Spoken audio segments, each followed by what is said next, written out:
Happy's Place singer Reba McEntire, a multi-generational country music classic, has a ton of must-hear tunes, and many will agree that her holiday catalog is ideal for spending time with loved ones.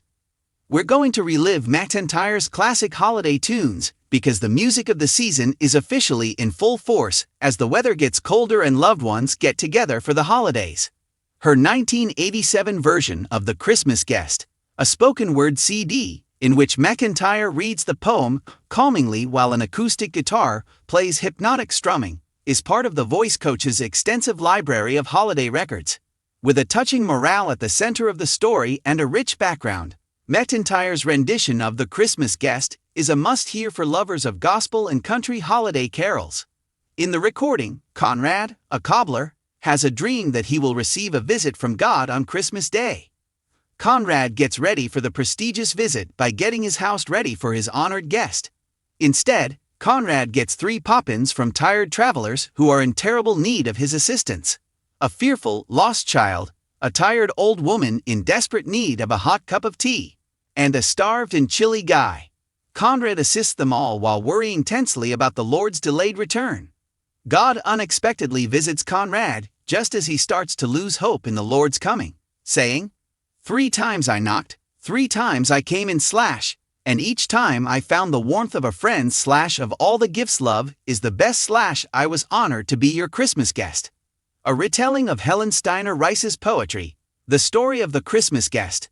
McEntire's The Christmas Guest, inspired by the Bible scripture in Matthew chapter 25. "For I hungered, and ye gave me to eat. I thirsted, and ye gave me to drink. I was a stranger, and ye took me in." The story is ageless and often derived from far older writings. A defining feature of the country music culture in the 1960s and 1970s, Rice's publishing of The Story of the Christmas Guest captivated audiences and prompted some musicians to turn the poem into spoken-word records.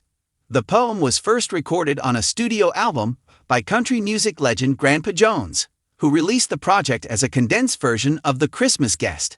Other well-known performances of the gospel song include McEntire's 1987 version and Johnny Cash's 1980 version for his classic Christmas CD.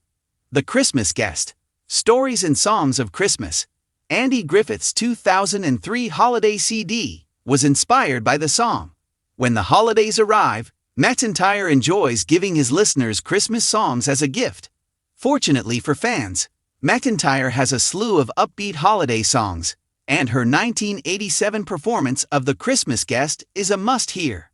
Merry Christmas to You. McEntire's debut holiday album, including the smash song The Christmas Guest, along with beloved tunes like Oh Holy Night and White Christmas. In addition to a number of original songs, McEntire's 1999 studio album, The Secret of Giving, a Christmas collection, featured her take on popular Christmas carols such as I Saw Mama Kissing Santa Claus and Mary, Did You Know? McEntire made it simple to participate in all of the seasonal celebrations with her 2022 CD, Ultimate Christmas Collection, a catch-all release for some of her most beloved holiday singles, knowing that she would become a powerhouse of holiday music.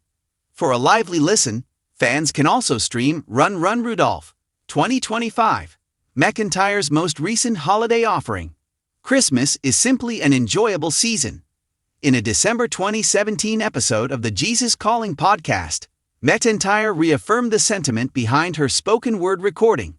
"I love Christmas songs, I love the sparkles in the snow, and I love twinkling lights. Everybody's got a bigger heart at Christmas time, because it is the season of giving. Giving gifts, feeling charitable, helping out, more love." One of Reba McEntire's most beloved Christmas albums contains a secret that even devoted fans are surprised by. Reba McEntire has produced innumerable songs that have become ingrained in American music. Something much more personal than a standard holiday carol may be found behind the soft melody, the quiet awe, and the distinct warmth of Reba's voice. It is fundamentally a poem. This discovery gives a work that already has a lot of emotional weight whole new level of significance. Reba herself has frequently spoken of the song with a special feeling of reverence, which explains why it feels distinct from most Christmas music, and why it carries a calm that invites thought rather than jubilation. It's more than just a song. It's a narrative that should be experienced. An unconventional Christmas song, the majority of Christmas songs neatly fit into well-known genres. There are energetic songs designed to accompany holiday get-togethers, sentimental tunes about snow-covered streets and childhood memories, and happy carols with bells and twirls. The beloved Christmas song by Reba McEntire doesn't accomplish any of those goals. Rather, it slows everything down. Listeners get the impression that they are being asked into something intimate from the opening sentence. There isn't a big melodic flourish or a rush towards a chorus. It sounds like candlelight reading the words aloud as they come in softly. The song was never intended to be a traditional song in the first place, which explains why. It started out as a poem. The influence of spoken language poetry has always had a special power. Each syllable must stand alone without the aid of melody or rhythm. Anything that starts out as a poetry is frequently written with unadulterated honesty. Only the urge to convey something genuine is present. Neither radio play nor financial success are anticipated. That was the exact goal behind the composition of the poem that became Reba's beloved Christmas tune. Its language is straightforward yet profound, emphasizing the silent miracle at the center of Christmas rather than glitzy decorations or holiday cheer. The poem's original form remained maintained when it was later placed to music. The melody was constructed around the words rather than attempting to fit them into a traditional song framework. As a result, rather than being a performance intended to amaze, the work feels more like a verbal contemplation wrapped in music. Why Reba had such a strong bond with its storytelling has always captivated Reba McEntire. Her career has been based on songs that empathetically and really reflect human stories, from her first singles to her most poignant ballads. That sensibility was absolutely suited to this poem-turned song. Christmas has never been merely a time for joy for Reba. It has been about contemplation, family, and faith. These ideals are specifically addressed in the poem. It conveys the modesty, optimism, and silent wonder that are sometimes obscured by the chaos of the season. Unlike her previous holiday songs, Reba took a different approach when recording the song. She sang the words with restraint rather than using her entire vocal range. She seems to understand that the message is more important than the melody, as seen by the meticulous shaping of each sentence. Her voice conveys that regard to everyone listening. A song that has a prayer-like feel. This song is unique in part because it sounds almost like a prayer. It has an air of reverence, as if the listener is being invited to stop and think instead than join in. That sensation is greatly influenced by the lyrical structure. There aren't usually clear rhymes between the lines. The language is informal, conversational, and personal. It is similar to how someone could read a poetry to themselves in private while reflecting. The words are allowed space to breathe against a delicate, subtle musical composition. Music and message are not in rivalry. The melody merely serves to support the poetry, which stays in the forefront. Fans learned the truth. Many longtime admirers were shocked to discover that the song was originally a poetry. It all made sense when they did. People started talking about how the song seemed different from other songs on their playlists for the holidays. They talked about how it frequently stopped them in their tracks, how it caused them to think, and how it appeared to become more significant as they grew older. Some fans even claimed that they now listen to it in a different way, focusing more intently on the words and giving the message time to register. Understanding the song's literary roots enhances the experience and turns it from background music into something more akin to an introspective meditation. A calm alternative to holiday noise. These days, the Christmas season is frequently noisy and hectic.